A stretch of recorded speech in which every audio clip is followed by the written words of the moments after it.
यदा यदा हि धर्मस्य ग्लानिर्भवति भारत अभ्युत्थानम् अधर्मस्य तदात्मनं सजाम्यहम्। परित्राणाय च साधूनां विनाशाय च दुष्कृतां धर्म संस्थापनार्थाय संभवामि युगे युगे। अर्थात जब जब धरती पर अधर्म बढ़ता है, धर्म की हानि होती है, बुराइयां बढ़ती हैं, तब तब ईश्वर का एक रूप, अल्लाह का एक रूप, ईसा मसीह का एक रूप, या फिर कहें तो वाहे गुरु जी का एक रूप इस पृथ्वी पर इंसानी रूप में अवतरित होता है और उन बुराइयों को समाप्त करने का प्रयास करता है और अपने पूरे जीवन को इन बुराइयों को समाप्त करने में समर्पित कर देता है, और वही कहलाता है युग पुरुष।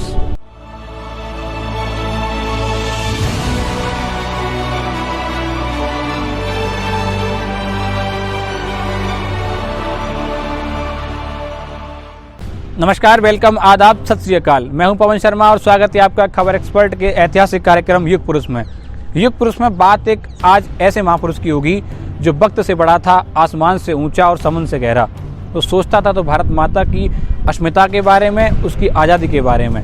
वो जिया तो क्रांति की मशाल बनकर, और आसमान के सितारों में शुमार हो गया तो छोड़ गया भारत माता की गोद में वो अनगिनत शोले जिन्होंने अंग्रेजी हुकूमत के दामन को खाकीन कर दिया।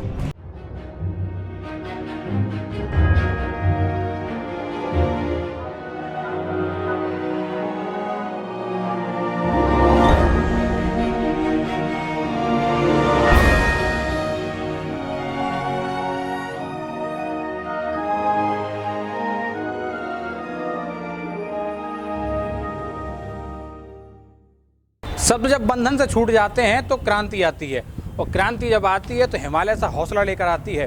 क्रांति जब आती है तो सालों से जमी बुनियाद भी पर्दे से हिलने लगती है, जिसने कुचक्र की इमारत को बुलंदियां दी हों। उन्हें ये फिक्र है हरदम नई तर्ज़े ज़फ़ा क्या है, हमें ये शौक़ है देखें सितम की इंतहा क्या है। दहर से क्यों खफा रहें, चरख का क्या गिला करें, सारा जहां अदू सही आओ मुकाबला करें। महज 23 साल का एक नौजवान जिसे मालूम है कि उसकी जिंदगी के कुछ घंटे ही बाकी हैं, तब ये क्रांतिकारी शेर अपने भाई के लिए लिखता है।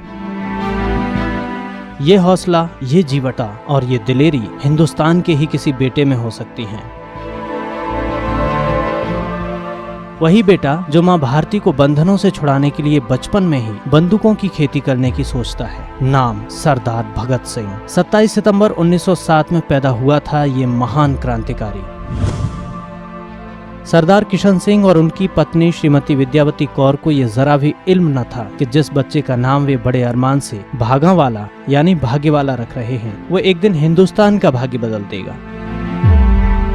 बचपन से ही गुलामी की बेड़ियों में जकड़े हिंदुस्तान की तस्वीर देखकर हमेशा से ही भगत सिंह मन ही मन दुखी होते थे।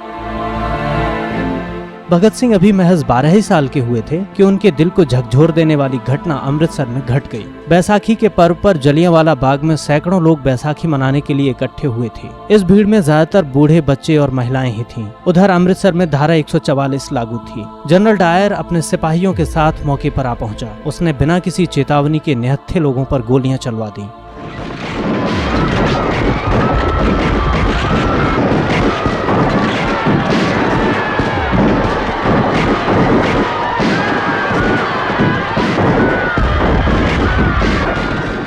मौके पर लाशों के ढेर लग गए। इस हत्याकांड की सूचना जंगल में आग की तरह फैल गई। करीब 12 मील दूर स्कूल में पढ़ रहे भगत सिंह को इसकी जानकारी हुई तो वे पैदल ही जलियांवाला बाग जा पहुंचे और वहां से मृतकों के खून से सनी मिट्टी एक बोतल में भरकर ले आए। यहीं से बच्चे से किशोर हो रहे भगत सिंह के मन में क्रांति के शोले भड़कना शुरू हो गए। भगत सिंह के अंदर लगी इस क्रांति की आग ने उन्हें पढ़ाई छोड़कर इस अग्निपथ पर चलने को मजबूर कर दिया।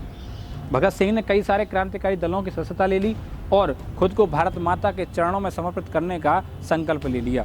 अब भगत सिंह पूरी तरह से क्रांतिकारी बन चुके थे और उनका एकमात्र लक्ष्य था भारत माता को अंग्रेजी हुकूमत से आजाद कराना। उसी दौरान एक बड़ी घटना घट गई। ये घटना थी काकोरी कांड। क्रांतिकारियों द्वारा चलाए जा रहे आजादी के आंदोलन को गति देने के लिए धन की तत्काल व्यवस्था की जरूरत थी। इस जरूरत को पूरा करने के लिए रामप्रसाद बिस्मिल के नेतृत्व में क्रांतिकारियों के एक दल ने सरकारी खजाना लूटने की योजना बनाई।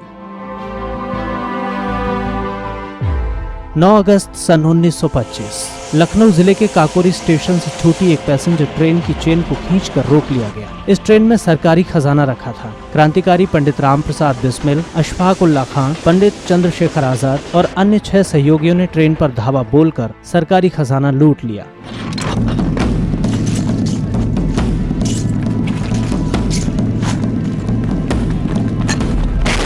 बाद में अंग्रेजी हुकूमत ने उनके दल हिंदुस्तान रिपब्लिकन एसोसिएशन के कुल 40 क्रांतिकारियों पर सशस्त्र युद्ध छेड़ने, सरकारी खजाना लूटने और मुसाफिरों की हत्या करने का मुकदमा चलाया, जिसमें राजेंद्र नाथ लाहिड़ी, पंडित राम प्रसाद बिस्मिल, अशफाक उल्लाह खां तथा ठाकुर रोशन सिंह को फांसी की सजा सुनाई गई।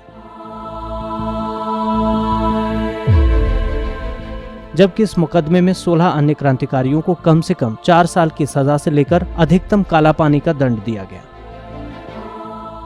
काकोरी कांड में रामप्रसाद बिस्मिल सहित 4 क्रांतिकारियों को फांसी और 16 अन्य को कारावास की सजाओं से भगत सिंह के मन में दुख और गुस्सा भर गया। इसके बाद पंडित चंद्रशेखर आजाद के साथ उनके संगठन हिंदुस्तान रिपब्लिकन एसोसिएशन से भगत सिंह जुड़ गए और उसे एक नया नाम दिया, हिंदुस्तान सोशलिस्ट रिपब्लिकन एसोसिएशन। इस संगठन का उद्देश्य सेवा, त्याग और पीड़ा झेल सकने वाले नवयुवक तैयार करना था। भगत सिंह रामप्रसाद बिस्मिल से बहुत ज्यादा प्रेरित थे। उन्होंने बिस्मिल के बारे में लिखा,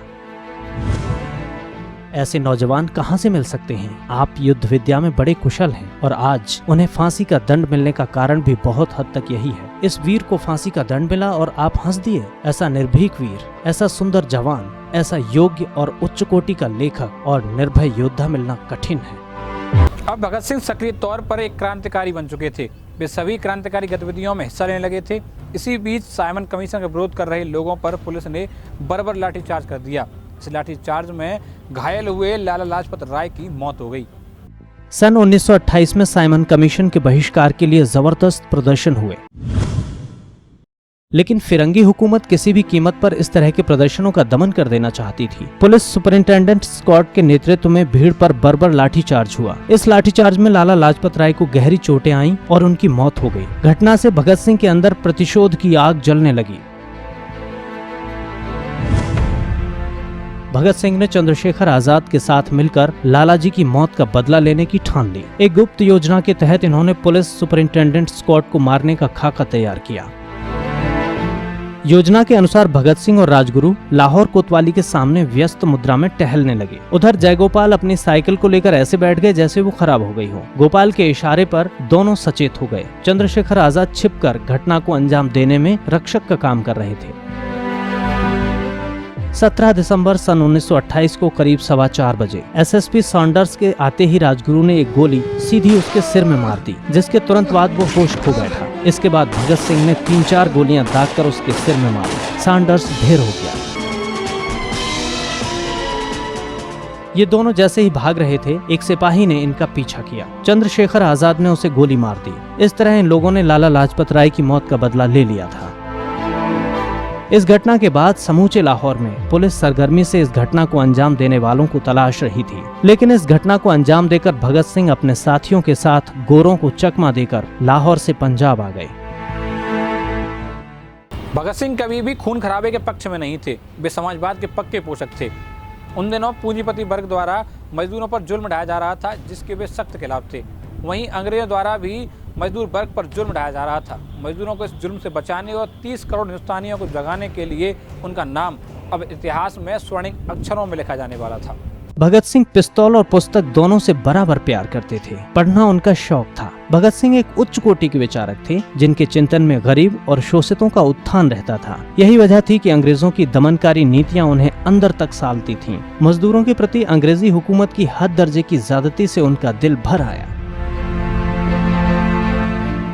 उन्होंने करोड़ों हिंदुस्तानियों को जगाने की ठान ली। ऐसा करने के लिए ही उन्होंने दिल्ली की केंद्रीय असेंबली में बम फेंकने की योजना बनाई। भगत सिंह चाहते थे कि इसमें कोई खून खराबा ना हो और अंग्रेजों तक उनकी आवाज भी पहुंचे। हालांकि शुरुआत में उनके दल के सभी लोग ऐसा नहीं सोचते थे, पर अंत में सर्वसम्मति से भगत सिंह तथा बटुकेश्वर दत्त का नाम चुना गया। 8 अप्रैल सन 1929 केंद्रीय असेंबली में इन दोनों ने एक ऐसे स्थान पर बम फेंका जहां कोई मौजूद नहीं था, ताकि किसी को चोट न लगे। एक के बाद एक धमाकों से पूरा हॉल गूंज उठा। वहाँ भगदड़ मच गई। सभी अपनी अपनी जान बचाने को इधर उधर भागने लगे।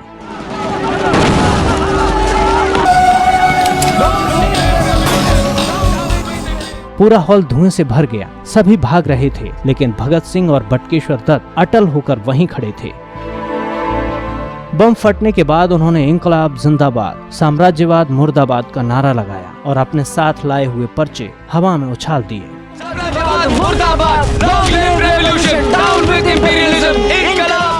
इसके कुछ ही देर बाद पुलिस आ गई और दोनों को गिरफ्तार कर लिया गया। Arrest him. जेल में भगत सिंह ने करीब 2 साल गुजारे। इस दौरान वे लेख लिखकर अपनी क्रांतिकारी विचार व्यक्त करते रहे। जेल में रहते हुए उनका अध्ययन बराबर जारी रहा। उनके उस दौरान लिखे गए लेख और सगे संबंधियों को लिखे गए पत्रों को देखकर इस युवा दार्शनिक के विचारों की गहराई को समझा जा सकता है।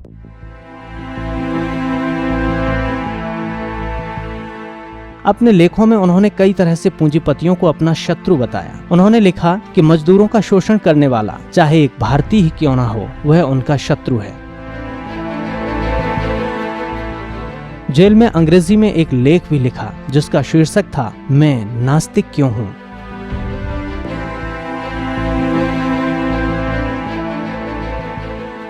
जेल में कैदियों के साथ हो रहे भेदभाव के खिलाफ भगत सिंह और उनके साथियों ने 64 दिनों तक भूख हड़ताल की। उनके एक साथी यतीन्द्रनाथ दास ने तो भूख हड़ताल में अपने प्राण ही त्याग दिए। मिलाने से नहीं डरते देश मेरे 2 साल जेल में बिताने के बाद आखिरकार वो तारीख आ गई, 23 मार्च 1931। यही वो तारीख थी जिसने शहादत की एक नई परिभाषा गढ़ी और हिंदुस्तान के इतिहास में यह दिन हमेशा स्वर्ण अक्षरों में अंकित रहेगा। डरपोक फिरंगियों की बुजदिली का इससे बड़ा नमूना और क्या होगा कि गिरफ्तार किए गए आजादी के इन दीवानों की गैर मौजूदगी में अदालत ने भगत सिंह, राजगुरु और सुखदेव को मौत की सजा दी, जिसे बाद में पढ़कर उन्हें सुनाया गया। अदालती फैसले में देश के इन 3 सपूतों की फांसी की तारीख 24 मार्च मुकर्रर की गई। लेकिन देश भर में हो रहे फांसी के विरोध से बेचैन सरकार ने 23 मार्च 1931 की शाम को ही फांसी देने का फैसला कर लिया। फांसी पर जाने से पहले भगत सिंह लेनिन की जीवनी पढ़ रहे थे। जब उनसे उनकी आखिरी इच्छा पूछी गई तो उन्होंने कहा, ठहरिए, पहले एक क्रांतिकारी दूसरे क्रांतिकारी से मिल तो ले। फिर 1 मिनट बाद किताब उछालकर बोले, ठीक है, अब चलो। शहीद आजम भगत सिंह को जिस दिन फांसी दी जानी थी उस रोज भी वो मुस्कुरा रहे थे। उनके चेहरे पर शिकन का कोई निशान नहीं था, लेकिन लाहौर की उस जेल में हर कैदी की आंखें नम थीं। एक दूसरे की बाहों में बाहें डालकर वो 3 दीवाने फांसी के तख्ते की तरफ बढ़ रहे थे। जानो तन साथियों। जेल के कायदे कानून के मुताबिक भगत सिंह, सुखदेव और राजगुरु को फांसी से पहले स्नान कराया गया। तीनों को नए कपड़े दिए गए और जल्लाद के सामने पेश होने से पहले उनका वजन नापा गया। जेल की खामोशी अब चीखों में बदलने लगी थी। सलाखों से हाथ लहराकर कैदी इंकलाब जिंदाबाद के नारे लगा रहे थे और हंसते मुस्कुराते भगत सिंह आवाज से आवाज मिला रहे थे, इनकलाब जिंदाबाद! इनकलाब जिंदाबाद! इनकलाब जिंदाबाद! फांसी पर जाते समय वे तीनों मस्ती से गा रहे थे, मेरा रंग दे बसंती चोला, मेरा रंग दे, ओ मेरा रंग दे बसंती चोला, ओए रंग दे। भगत सिंह बीच में थे। इस बीच जेल वार्डन छतर सिंह ने भगत सिंह से वाहेगुरु की प्रार्थना की गुजारिश की, लेकिन भगत सिंह का जवाब सुनकर वार्डन भी हैरान रह गया। फांसी के तख्ते से चंद कदम पहले भगत सिंह का सामना कुछ अंग्रेज अधिकारियों से भी हुआ, लेकिन यहाँ भी भगत सिंह का वही अंदाज कायम रहा।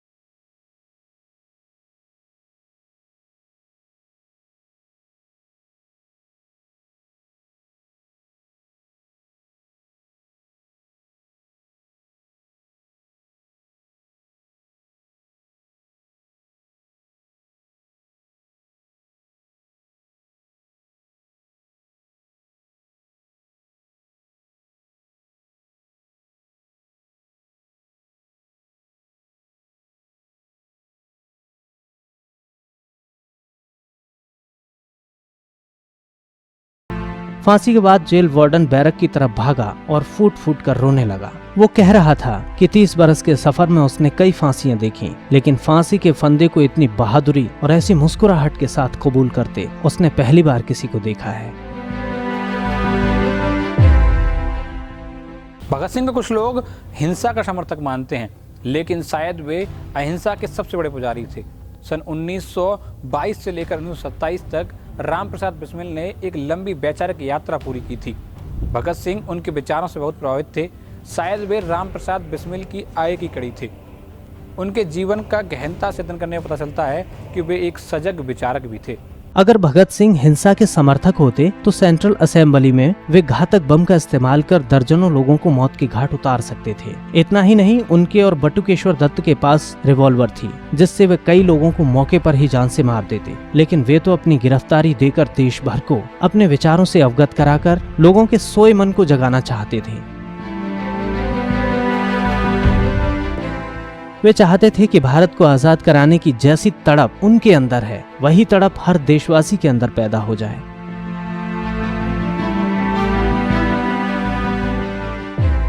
जेल के दिनों में उनके लिखे खतों से और लेखों से उनके विचारों का अंदाजा लगाया जा सकता है। उन्होंने भारतीय समाज में जाति और धर्म के कारण आई दूरियों पर दुख व्यक्त किया था। उन्होंने समाज के कमजोर वर्ग पर किसी भारतीय के प्रहार को भी उसी सख्ती से सोचा जितना कि किसी अंग्रेज के द्वारा किए गए अत्याचार को। हिंदी, उर्दू, पंजाबी, अंग्रेजी के अलावा बांग्ला भी आती थी, जो उन्होंने बटुकेश्वर दत्त से सीखी थी। उनका विश्वास था कि उनकी शहादत से भारतीय जनता और उद्विग्न हो जाएगी और ऐसा उनके जिंदा रहने से शायद ही हो पाए। इसी कारण उन्होंने मौत की सजा सुनने के बाद माफीनामा लिखने से इनकार कर दिया।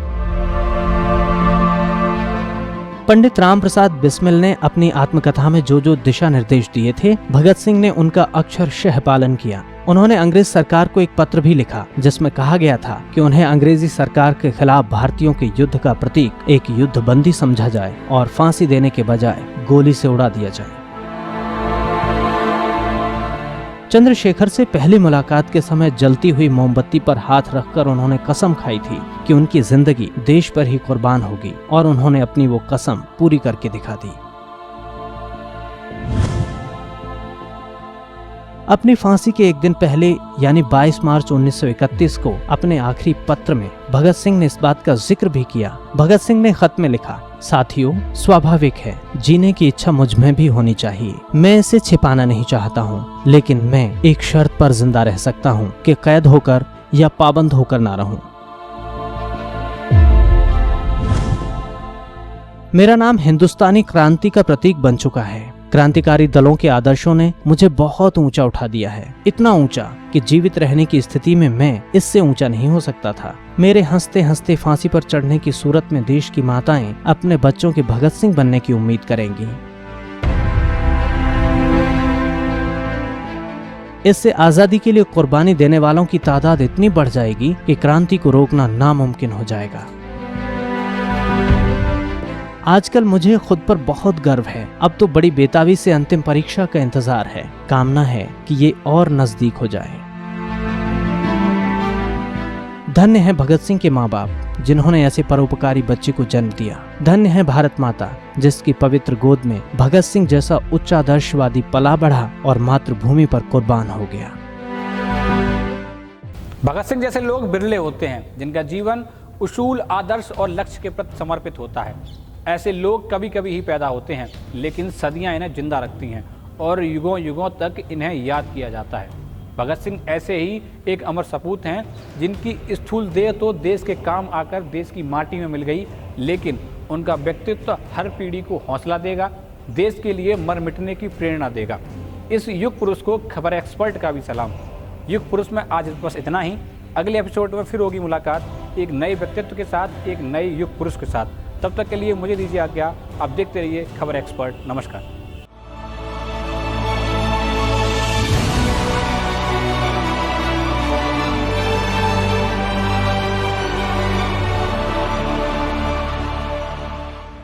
अगर आप हमें फेसबुक पर देख रहे हैं तो खबर एक्सपर्ट पेज को लाइक करें और सी फर्स्ट करें। अगर आप हमें यूट्यूब पर देख रहे हैं तो खबर एक्सपर्ट चैनल को सब्सक्राइब कर बेल आइकन दबाना ना भूलें।